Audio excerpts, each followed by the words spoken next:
Hi there, I'm Ray Glasser with another edition of the Cleveland Tech Report. What we have here on this wall is a portion of my videotape library, all in the Betamax format. And tonight's Cleveland Tech Report show is going to be about organizing and collecting a videotape library using my own library as an example. We're going to look over things like how to label tapes, how to number them, organize them, categorize them, so forth and so on in this Tech Report. To begin with, at least in my own personal collection, I don't label or number the boxes. I label and number the tapes. The reason for this is boxes and tapes can get mixed up and shifted around over the years, and there's no sense not knowing what's on what.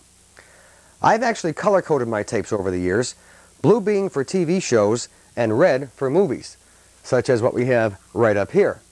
Now, if I've taped something off the air and I know when I taped it, I put a date on here in a small green label maker 1/4-inch tape. For example, the movie Bug, Hour 1 and Hour 2, since I collect on the beta format, mostly at the industrial beta 1 speed, which gives you a very, very good picture. Most movies do take 2 tapes, Hour 1, Hour 2.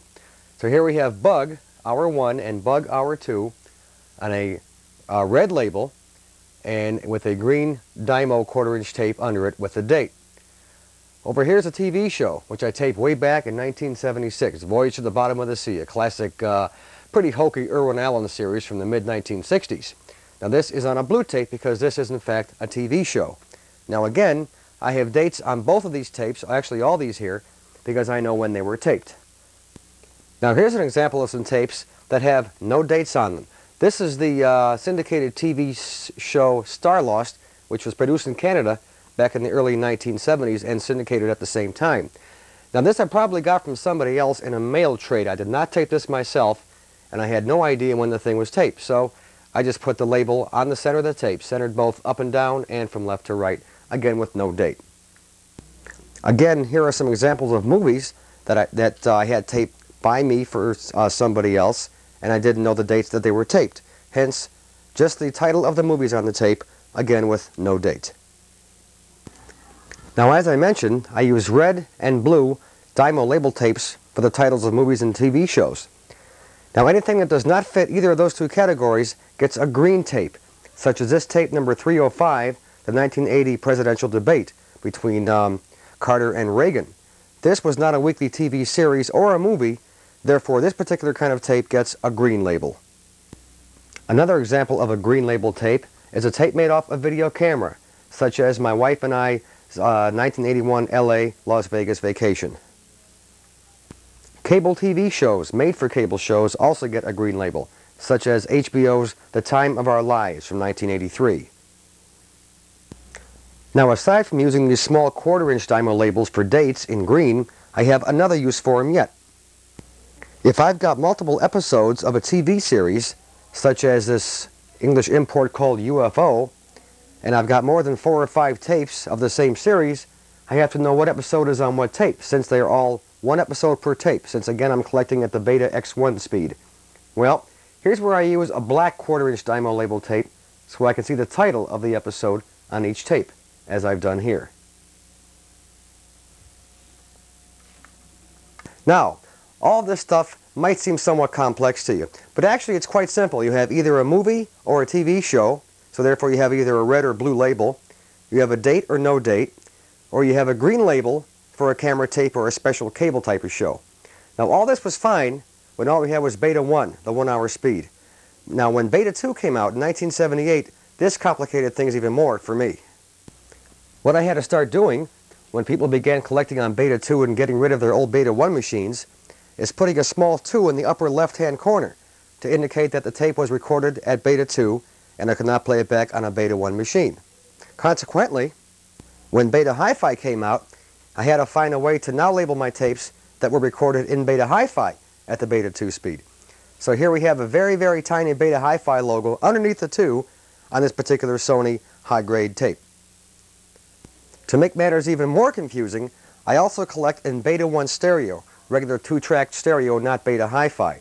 Those tapes have a large S on the left side to indicate stereo. So here we have S for stereo, up here we have a 2 for beta 2, and we also have beta hi-fi right up here. The library is getting more and more complex as the years are wearing on.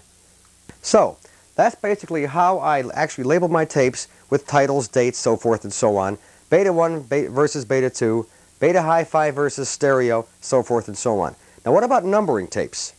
Some people actually categorize their tapes by what type of movie or TV show they're collecting. They might have M1, M2, M3 for movies, and T1, T2, T3 for TV shows, maybe C1, C2 for camera tapes, so forth and so on. My own personal method is merely numbering, as we used to call in the military, 1 up. All the way up from number 1, straight up and down the line. Just like this. No surprises, nothing fancy, just a straight system of numbering, all the way from number 1 up. As far as taking care of the inside of the tapes, I play it pretty straight on my labels. Most of the information on my inner labels show the title of the TV show or the movie, when it was taped, what channel it came from, what speed it's at, and whether it's a master off the air or a dub, in other words, a copy.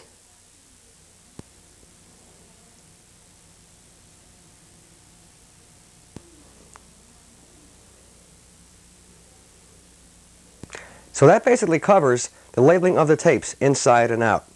Now by now you might be having a question or two. For example, why do I store my tapes the wrong way? All the manuals say store them like this, vertically, up and down. This way something about there's less tension going on the bottom hub of the tape or something like that. Well, for one thing, when I walk across my library and I want to see what's on a tape, I don't want to have to cock my head on an angle to see what the heck's on it. I like to be able to read them right across, and this is the way they've always been stored. Plus the fact, my father built for me in the last couple of years these nice storage boxes made of simply pressed wood that hold 12 Betamax tapes, 12 slots, 1 slot per tape, and they're working out really, really good. Now, one more thing about collecting a video library or organizing one. Once you have the tapes on the wall and you know what is where, how do you go about putting them down on paper? There's actually many, many different ways on how to do this. And again, it's up to you. One nice thing about home video is very, very personalized. You can tailor make everything any way that you want it. You can collect whatever you want, erase whatever you don't want. You can organize your library any way that suits you the best. And that's one nice thing about home video as a hobby. Well, what I've done, and what many people have done as well over the years, is to have what we call a video library on paper. Because back in the mid and late 1970s, before the dawn of your neighborhood video store or your pre-recorded tape market, you couldn't get anything on tape unless you traded with other people, usually by mail. And to do that, you had to offer a friend something in exchange if you wanted to get something for yourself. So myself and a lot of other people traded tapes by mail in the late 1970s and even in the early 80s to build up a collection as big and as vast as this. And I'm going to show you now different ways of organizing a video library collection. This is my current video library, which I've been updating since 1977 or so. I've actually got mine categorized by different sections, such as horror, sci-fi, and fantasy movies, action, adventure, and drama movies, comedy movies, my James Bond collection, pilot TV movies, pilot TV shows, TV specials, so forth and so on.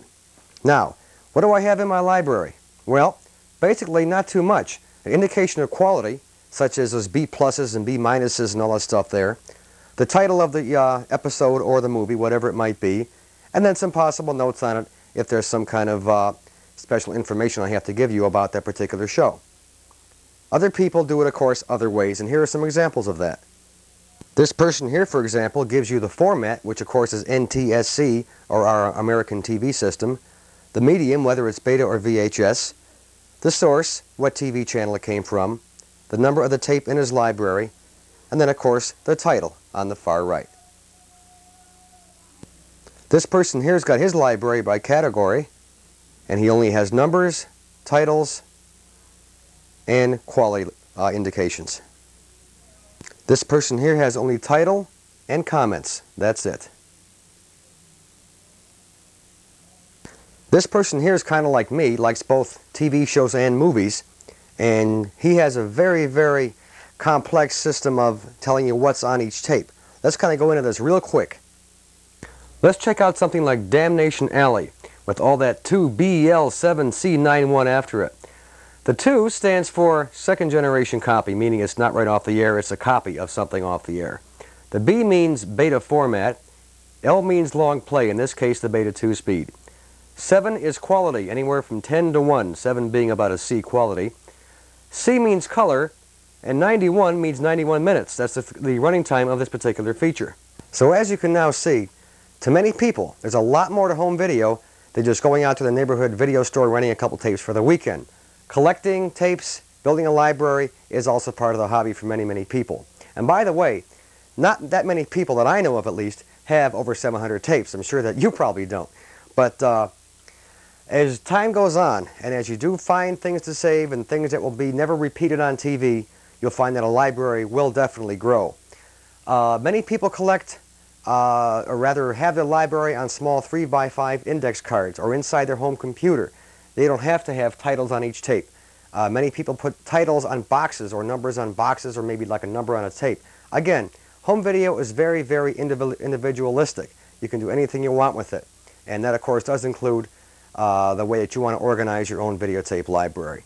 But again, those of us that have been in home video since the 1970s, a lot of us do have collections this big because, like I said earlier, back in the early days, so to speak, there was nothing to rent at your local video store because there was not a local video store. You had to build a collection by yourself with the help of some of your friends. This is Ray Glasser with another edition of the Cleveland Tech Report. We'll be seeing you again real soon. Good night now.